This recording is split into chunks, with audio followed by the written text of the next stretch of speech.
안녕하세요. 네, 행복을 주는 서비스 전문가 과정 2강으로 다시 인사드리게 된 정미경입니다.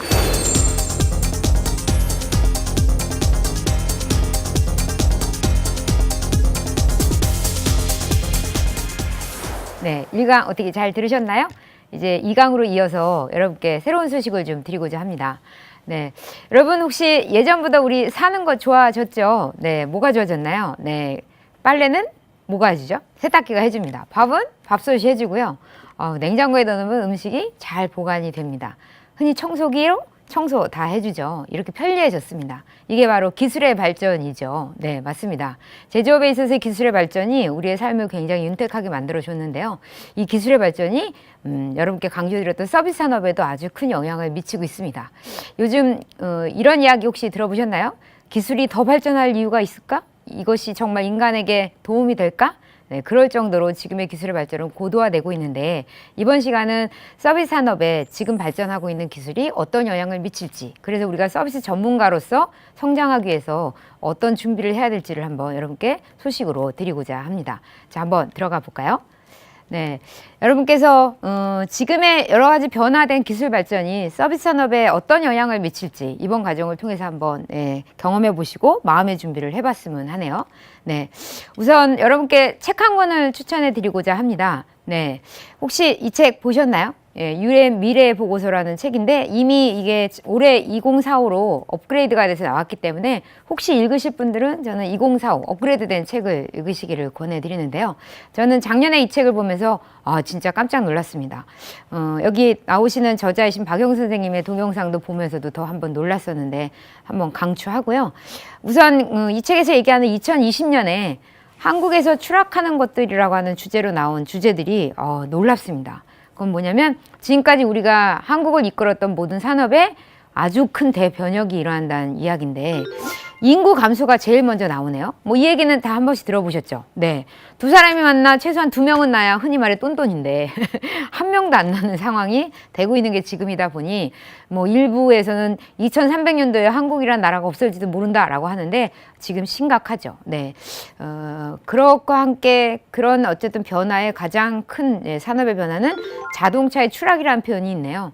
우리나라의 산업의 큰 두 산맥이라고 할 수 있는 자동차 쪽의 추락. 그다음에 저 7번을 보면 스마트폰 뭐요? 네, 이쪽 반도체를 비롯한 이쪽 전자 쪽에 사실은 우리의 큰 제조업의 줄기가 있었는데 그게 추락한다라는 얘기 나옵니다. 그러면서 뭐 전력 얘기 나오고 철강의 추락, 그리고 뭐 우리를 먹여 살렸던 제조업과 유통산업의 추락, 뭐 다 추락이네요. 참 꿀꿀한 이야기죠. 네, 저도 이 얘기 들으면서 야, 앞으로 정말 우리 뭐 먹고 살지 고민하게 됐습니다. 그래서 다시 한번 우리의 서비스 산업에 대한 관심과 그리고 우리가 얼마나 전문성을 갖춰야 되는지에 대한 고민을 하게 되는 거죠. 자, 그럼 한번 조금 더 사례로 볼까요? 네, 혹시 여러분 이 화면 뭐로 보이십니까? 네, 지금 여러분께서는 집에서 TV를 보고 계실지도 모르겠는데요. 네, 일명 우리가 살고 있는 집을 요즘 그 이슈가 되고 있는 핫 이슈인 3D 프린팅이 짓고 있는 모습입니다. 네, 어떻게? 네, 가능하다는 거죠.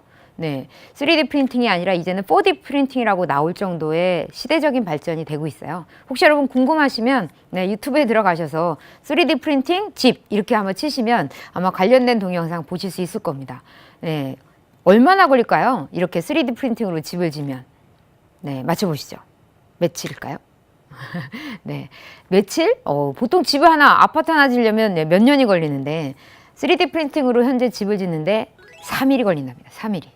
네, 최근에 제가 어떤 동영상도 보니까 미국에서 있었던 어떤 자동차 컨퍼런스에서 자동차 회사가 컨퍼런스 시작하는 날 3D 프린팅으로 자동차 만들어 가더니 3일 끝날 때 시동 걸고 나가는 걸로 장면이 나왔습니다.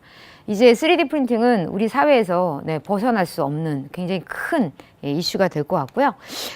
혹시 재밌는 거 하나 더 소개해 드린다면 여러분 여기 보이시는 이 기계가 뭐처럼 보이십니까? 네, 뭘까요? 네, 바로 음식을 만드는 3D 프린팅입니다. 우린 집에서 뭐요? 원재료 사다가 다듬어서 그리고 어떻게요? 끓여서 그걸 먹으려면 1시간 이상 시간을 소비해야 되잖아요. 근데 이 3D 프린팅으로 음식이 만들어진다고 하는데 여러분 느껴지세요? 네, 이 3D 프린팅 중에서도 잘 만들어지는 3D 프린팅이 설탕을 가지고 만드는 건데 어느 정도로 만들어지냐면 보시는 것처럼 화면에서 보시는 것처럼 이 정도입니다. 이게 초콜릿인데요. 네, 설탕으로 만든 장미 모양 초콜릿이에요. 손으로 만들어도 저렇게 정교하기가 쉽지 않겠죠. 근데 저렇게 만들어져요. 네, 뭐 노인들 대상으로 노인은 치아가 안 좋으니까 좀 말랑말랑한 젤리 스타일의 원재료를 집어넣어서 그 원재료를 가지고 치즈 모양으로 치즈를 뭐 내지는 치킨 모양으로 치킨을 만들어서 준답니다. 들으셨나요? 우주인들이 3D 프린팅으로 음식을 이제 만들어 먹고 있다고 합니다. 자, 우리 집에 이제 가스레인지 없어질 것 같지 않습니까? 전자레인지도 아마 다른 용도로 쓰이지 않을까 싶네요. 자, 이게 변하고 있는 거죠. 그래서 아까 보셨던 것처럼 제조업과 유통에 엄청난 대변혁이 일어날 거라는 게 예상이 좀 되시죠. 저로서도 고민됩니다. 도대체 앞으로 뭐 먹고 살게 되나. 자, 그러면 이런 변화만 있을까요? 아까 여러분이 보셨던 또 하나의 큰 변화에 굉장히 중요한 영향을 미치는 게 사물 인터넷이란 말이 아까 나왔었는데 기억하십니까? 네. 사물 인터넷의 대표적인 지금 변화가 이 구글과 애플의 지금 전쟁으로 시작된 무인 자동차죠. 물론 당연히 현대자동차도 지금 작업이 되고 있고 전해 들은 소식으로는 빠르면 내년쯤에 무인 자동차가 나오는데 우리나라는 뭐 시내 같은 경우는 워낙 교통상이 복잡해서 시내에서는 무인을 못하지만 시내에서는 그냥 본인이 운전을 하다가 뭐 말 그대로 편안한 고속도로로 올라갔을 때는 자동 버튼을 딱 누르면 나는 앉아서 책을 보고 차가 알아서 데려다 준답니다. 네, 여러분 혹시 연배가 있으시다면 예전에 보신 영화 혹시 뭐 드라마 기억하시죠? 제트카라고 현실이 돼가고 있다는 거죠. 근데 여기서 한 가지 이 서비스 산업에 있어서 도대체 이 무인 자동차가 어떤 영향을 줄 것이냐. 구글과 애플이 이 전쟁을 치르고 있는 무인 자동차로 뭘 하겠다고 사업 모델을 얘기했나요? 자동차를 만드는 게 문제가 아니죠. 제가 아까 앞에 1강에서도 아마 말씀드렸던 것 같은데 자동차를 사는 게 중요한 게 아니라 우리가 자동차를 통해서 뭐 하고 싶은 거죠? 이동하고 싶은 거잖아요. 근데 그 신경 쓰면서 뭐 고민하면서 아무것도 못하면서 몇 시간을 뭐 얼마 전에 추석 때 여러분께서 뭐 갔다 오시느라 7, 8시간을 버리는 그 시간이 아깝잖아요. 그 시간을 고객한테 고스란히 서비스로 제공을 해주는 거예요. 뭐로? 그 시간에 음악을 들을 수도 있고 영화를 볼 수도 있고 친구들과 대화를 할 수 있는. 자, 그러면서 또 하나의 사실 구글이 얘기하는 사업 모델은 택시업을 하겠답니다. 어떡하죠? 네. 혹시 여기 계신 분 중에 나 택시 사업을 앞으로 하려고 하는데 내지는 또 특히 연배가 계시는 분들은 나중에 내가 그래도 노후에 택시기사 하면서 그래도 먹고 살아야지 뭐 이런 생각 하셨다면 이거 한 번쯤 생각해 보셔야 될 것 같습니다. 그러면서 택배 사업까지 이야기를 하고 있습니다. 이렇게 지금 서비스의 시장에도 기술의 발전이 변화를 크게 주고 있어요. 그래서 우리가 미리 이걸 대비하지 않으면 우리 스스로의 일자리는 진짜 남아있을지 궁금하죠. 자, 하나 더 보여드릴까요? 여러분께 1강에 아마존에 대한 이야기는 한 번 더 해드렸습니다. 제가 했던 거 기억나시죠? 우리나라의 지금 현재 구매력이 아마존에 못 들어간다는 얘기 해드렸어요. 근데 기술도 마찬가지인 것 같습니다. 혹시 여기 보시면 막대기가 하나 이렇게 화면으로 보이는데 이 막대기가 무슨 막대기일까요? 갑자기 무슨 토끼냐? 뭐 이런 얘기 생각나네요. 뭐 하는 막대기일 것 같습니까? 한번 상상의 날개를 펴보시죠. 여러분 실제 집에서 물건을 쓰다가 물건이라는 게 떨어지잖아요. 그러면 어떻게 해야 되죠? 그 떨어지면 사야 되잖아요. 그래서 저도 트리오가 떨어졌네? 뭐가 떨어졌네? 뭐 이런 생각합니다. 근데 그럴 때 여러분 혹시 슈퍼 가면 다 생각이 나십니까? 저희 애기 아빠는 저한테 메모를 해. 그런데 메모한 것도 까먹어요. 귀찮잖아요. 그죠? 그리고 갔다가 못 사고 와요. 그럼 또 참 맞아. 트리오 샀어야 되는데 이런 생각 하게 됩니다. 자, 이때 서비스에 대해서 어떻게 해야 되죠? 좀 더 편리한 서비스가 기다려지지 않습니까? 바로 이 막대기가 뭐냐? 이 막대기는 바로 집에서 바코드를 읽는 겁니다.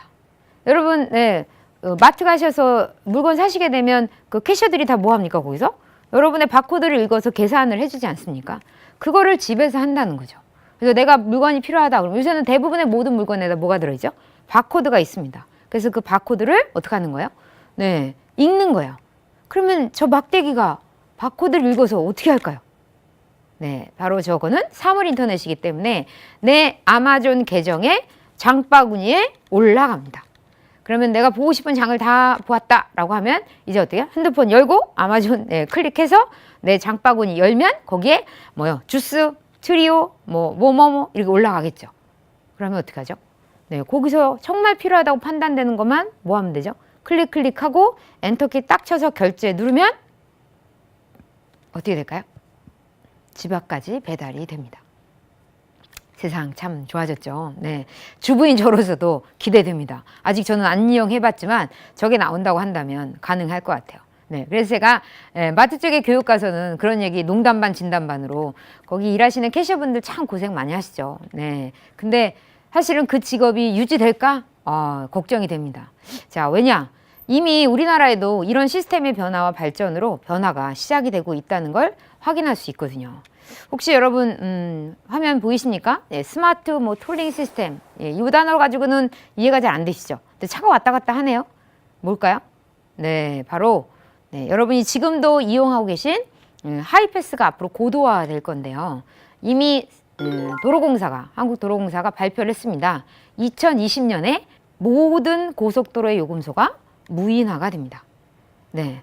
얼마나 많은 고속도로 톨게이트에 수많은 사람들이 일을 하고 있는데 그걸 2020년 이제 6년 2015년 다 가고 있기 때문에 2016년 이제 4년 남았네요. 네, 어떡할까요? 정말 많은 서비스업의 일자리가 이제 이런 기술의 발전으로 위기를 지금 맞고 있습니다. 서비스 산업이 분명히 제가 1강 때 대한민국을 이끌어갈 앞으로의 미래 산업이고 많은 투자와 R&D를 통해 더 부가가치를 낼 수 있는 산업들을 해나가야 된다라고 하셨는데 물론 그것도 가야 될 길이지만 지금 현재 우리가 지금까지 했던 서비스 산업의 많은 부분들은 어떤 면에서는 지금 보시는 것처럼 어떻게 될까요? 사라질 수도 있다는 거죠.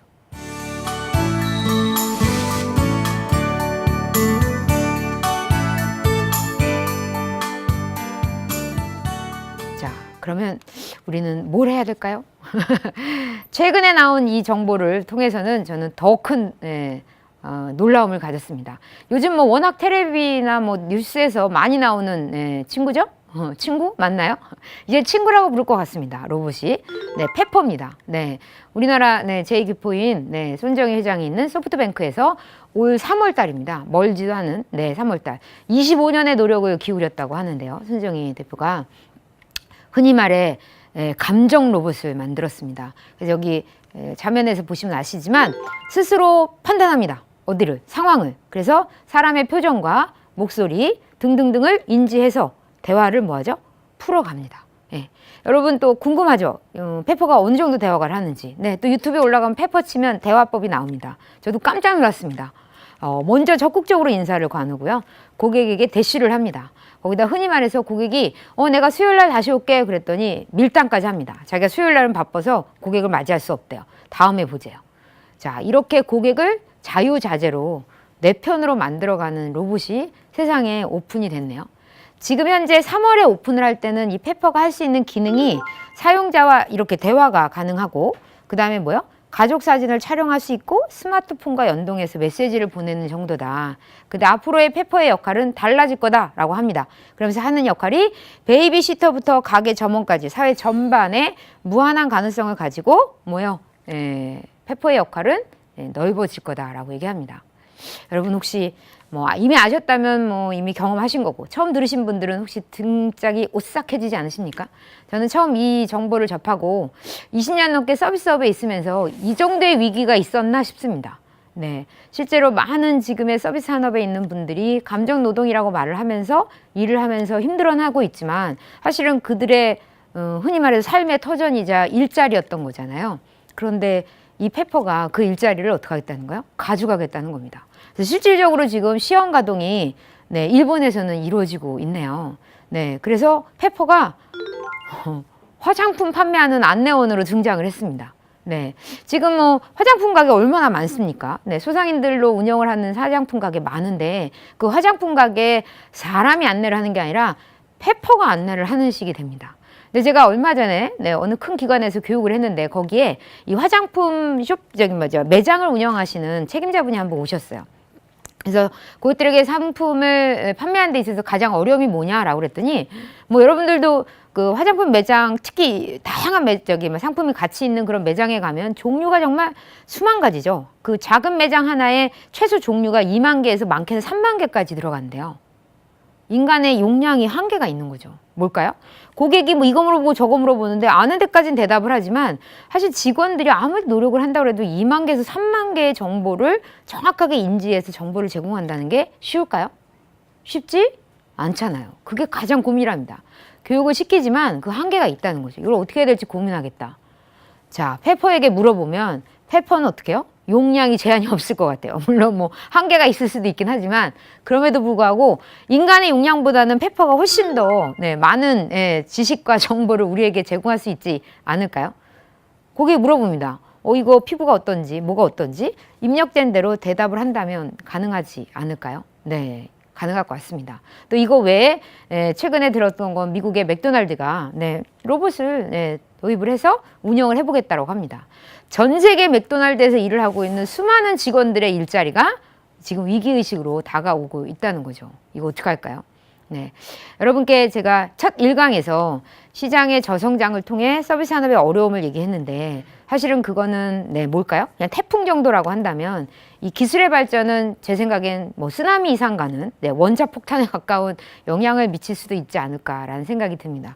그래서 기사 하나가 또 하나 소개를 드리면 이건 일본에만 있는 게 아니었더라고요. 네, 어떻게요?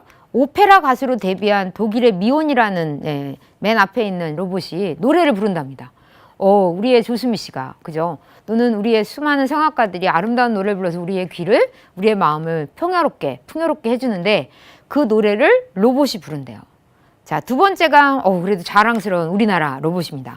우리나라 카이스트에서 얼마 전에 재난 로봇으로 해서 경진대 가가지고 운전하고 뭐 문 열고 뭐 하는 거에서 잘해서 1등 받았습니다. 역시 한국은 대단한 나라죠. 네, 앞으로 발전하겠죠. 또 그 로봇이 우리의 서비스 산업에 미치는 영향은 우리의 전체 삶에 미치는 영향은 어떨지 진짜 모르겠습니다. 두 번째 로봇이 페퍼보다 좀 귀엽지 않나요? 네, 이 로봇은 벨기에에서 만든 힐링 로봇이랍니다. 그래서 생긴 것도 좀 귀여운 것 같아요. 또 저도 저런 로봇이 옆에 있다면 그래도 조금은 친근감이 느껴질 것 같기는 합니다. 네, 그런데도 불구하고 이젠 친구하고 노는 게 아니고요, 로봇하고 놀아야 되는데 여러분 이게 사실 가능하다고 느껴지는 게 뭐냐면 우리나라 지금 독거노인이 아니더라도 독신들이 점점 많아지고 있습니다. 사회 구조가 변하고 있죠. 그래서 뭐 전자제품도 1인용, 또 식당도 이제는 혼자 식사하는 식당으로 많이 바뀌고 있잖아요. 근데 사람은 그럼에도 불구하고 입에 풀칠을 하고 아무하고도 하루 종일 말없이 살 수는 없잖아요. 누군가와 어쨌든 관계를 맺어야 되는데 어떤 학자가 그러더라고요. 혼자 있는 것보다 로봇하고 대화라도 나누는 게 사람의 인성에는 도움이 된다. 그러면 아마 이런 조라라 같은 로봇이 우리의 친구가 돼주지 않을까. 좀 슬픈 이야기인 것 같긴 합니다. 네. 그 다음에 일본에서 사실 로봇 발전은 계속 이어왔는데 일본에서의 로봇 발전의 가장 큰 이슈가 됐던 건 간호 로봇입니다. 왜 간호 로봇일까요? 네, 말이 간호인데 사실은 뭐 직접 우리의 간호사의 역할까지야 할지 모르겠는데 특히 지금 우리나라도 고령화되면서 가장 큰 이슈가 뭐죠? 다 아시는 것처럼 어떻게요? 노인들을 부양하기야 어마어마한 비용이 들어간다는 거죠. 어쨌든 이 세상에 나오셔서 정말 대한민국에 태어나서 정말 고생하신 분들이 가시는데 사실은 많은 병을 앓다 보니 힘들게 요양원에 많이 계시죠. 근데 그 요양원에 있는 요양보호사들이 열심히 일을 해주고 계신데 어쨌든 가족들이 부담하기엔 꽤 많은 부담을 해야 되는 비용 구조입니다. 그걸 대체하는 게 지금 바로 이 간호 로봇 테라피오거든요. 앞으로는 아마 부모님을 로봇이 모일 것 같은, 우리를 로봇이 모실 것 같다는 생각을 하면 좀 까마득해지지 않나요? 네, 저도 그렇습니다. 어쨌든 이런 변화는 이미 우리에 가까이 와 있고요. 여기서 한 가지 우리가 여러분께 조금 더 가까이 느껴질 수 있도록 드린다면 우리나라에서 핸드폰이 90년대 중반, 그렇죠? 생겼어요. 그리고 나서 그 핸드폰이 가가호호가 아니라 5천만까지는 아니어도 어쨌든 핸드폰을 쓸만한 유치원생까지 다 갔는데 한 15년 걸렸다고 합니다. 근데 스마트폰이 새로 나와서 우리나라 전 국민이 거의 스마트폰으로 대체하는데 2년 반이 걸렸다고 해요. 자, 무슨 소릴까요? 예전에 10년이면 강산이 변한다라고 했는데 요새는 길을 가봐도 아니면 뭐요? 제가 공부하느라 논문을 많이 읽지만 논문 하나도 보면 1년 전 논문에 비해서 지금의 논문의 변화는 굉장히 큽니다. 자, 그런 여러 가지 변화의 속도가 정말 빠르기 때문에 저런 게 있구나 라고 바라볼 게 아니라 내일부터라도 우리에게 다가올 수 있는 일이라는 것 한 번쯤은 기억해 주시면 좋을 것 같습니다. 자, 그래서 향후 20년간 일자리의 3분의 1이 줄어들 거. 이거 참 꿀꿀한 소식을 드리네요. 어떡하죠? 네, 그래서 이 기사에서는 향후 20년대에 사라질 직업으로 몇 가지가 나왔습니다. 혹시 지금 이 시청을 하시는 분 중에 내 직업이 저기 해당돼 그러면 많이 마음이 속상하실 것 같습니다. 근데 다행이죠. 더 늦기 전에 아셨다는 건 뭐요? 준비를 할 필요가 있다는 거죠. 그러면서 남을 직업도 또 얘기하네요. 금융, 컴퓨터 전문가, 교육자, 과학자, 법률가, 사회봉사자, 예술가, 미디어, 뭐 헬스케어 종사자. 그래서 저도 얼마 전에 봤던 자료 중에 이 21세기에 없어지지 않는 일위 직업으로 거의 돼 있는 게 테라피라고 얘기합니다. 테라피스트. 그러니까 그건 뭐 좀 당연하다고 느끼지 않으세요? 점점 고령화되고 나이가 좀 많아지고 그러다 보니 어떻게요? 사람들은 점점 생활의 풍요로움과 함께 그 풍요로움을 누리기 위해서 가장 기본이 되는 건강을 지키고자 하잖아요. 그랬을 때 그 건강을 지킬 수 있는 누군가가 옆에 있기를 기대하겠죠. 그래서 그런 차원에서 아마 분명히 이런 직업들이 변화가 있을 것 같습니다. 자, 여러분께 제가 지금 다가오는 기술의 변화와 발전에 대해서 몇 가지 소개를 좀 해드렸는데 평소에 접하신 것도 있을 거고 아니면 오늘 처음 접하신 것도 있을 텐데 지금 여기 남아있는 직업이라고 하더라도 사실은 법률가가 일은 합니다. 근데 요즘 외국에서는 어떤 상황이냐, 법률가는 일을 하는데요. 법률가 옆에서 사무장이라고 하죠. 어떤 판례를 하려면 평가를 하기 판서를 쓰려면 자료를 모아야 되잖아요. 그래서 옛날에는 사무장이 관련된 어떤 사건에 대한 여러 가지 판례들을 모아서 변호사님께 주면 그러면 변호사님이 그걸 분석해서 뭔가 변론을 할 수 있는 준비를 하셨겠죠. 근데 지금은 전 세계 모든 판례를 슈퍼컴퓨터에다 넣어놓으면 판례 조건이나 이런 값을 집어넣으면 몇 분 안에 전 세계에 관련된 판례들을 컴퓨터가 쏟아준다고 합니다. 누구 일자리가 없으실까요? 네, 그렇죠. 사무장님, 어떡할까요? 분명히 직업에 따라서는 흔히 흑백은 아니지만 암흑이 있을 것 같습니다. 아까 제가 택시기사 얘기도 해드렸지만 3D 프린팅이 나오면서도 굉장히 큰 변화가 있을 거라 예상되지 않습니까? 요즘 병원에서 지금 3D 프린팅으로 뭐 간 만드니 뭐 만드니라고 하는데 가장 뭐 쉽게 만들 수 있는 것 중에 하나가 이빨이라고 합니다. 그래서 이빨을 만들 수 있는 3D 프린팅이 본 떠가지고 스캔해서 집어넣으면 5분이면 이빨을 만들어 준대요. 자, 우리나라에서 또 하나의 전문 직업이라는 치공사라는 직업이 있는데 어떻게 될까요? 요새 뭐 기사들도 기자 생활을 계속 할 수 있을까?